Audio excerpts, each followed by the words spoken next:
दुष्कर्मी को, हर अपराधी को निर्दोष साबित करना अपने जीवन का लक्ष्य मान लिया है।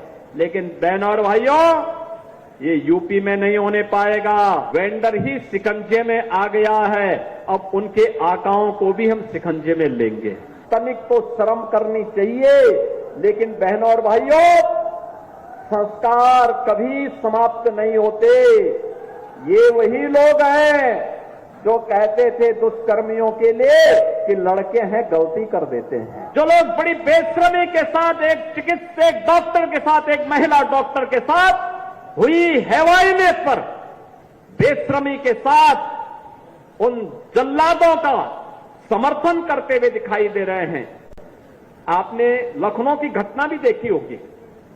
लखनऊ में एक बेटी अपने पिता के साथ और भाई के साथ बाइक से जा रही है। अचानक बारिश हो गई, पानी जमा हो गया। जबरदस्ती पानी फेंक करके फिर उस बेटी को गिरा दिया जाता है।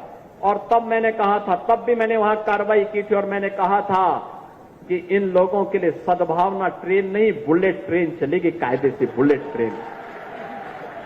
जब पुलिस ने उस अपराधी को पकड़ा तो समाजवादी पार्टी का मुखिया उस अपराधी के साथ खड़ा हो गया, कहता वो निर्दोष है। यानी निर्दोष, इन्होंने हर दुष्कर्मी को, हर अपराधी को निर्दोष साबित करना अपने जीवन का लक्ष्य मान लिया है।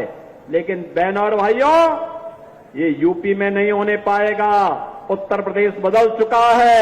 नए भारत का नया उत्तर प्रदेश की 25 करोड़ जनता को विकास की मुख्य धारा के साथ जोड़ करके उनके जीवन में परिवर्तन लाना चाहता है। कि जिन लोगों को आज अयोध्या का ये विकास अच्छा नहीं लगता तो उन्होंने सोशल मीडिया हैंडल का दुरुपयोग करके दुष्प्रचार करना प्रारंभ कर दिया।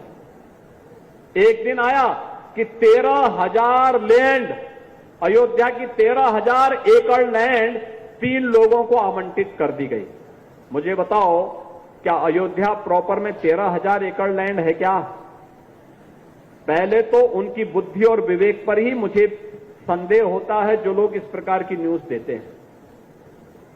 दूसरा, अयोध्या में कोई भी लैंड आवंटित नहीं की गई तो इस प्रकार की फेक न्यूज क्यों देते हैं? एक दिन फिर दूसरी न्यूज आती है कि अयोध्या में धर्मपथ और रामपथ पर 3800 स्ट्रीट लाइट चोरी हो गई। यानी अयोध्या की जनता को और अयोध्या वासियों को कटघरा में खड़ा करने का ये प्रयास ये विपक्षी दलों के लोग करते हैं। सच्चाई क्या थी? वेंडर को मार्च तक स्ट्रीट लाइट लगानी थी, चुनाव के कारण नहीं लगाया। बाद में उसने विपक्षी दलों के साथ मिलकर के ये साजिश की कि ये पैसा निकाल सकें। नहीं हो पाया तो उसने छोटी सी ई कंप्लेंट कर दी। लेकिन अब वेंडर ही शिकंजे में आ गया है, अब उनके आकाओं को भी हम शिकंजे में लेंगे। कौन थे इसके पीछे?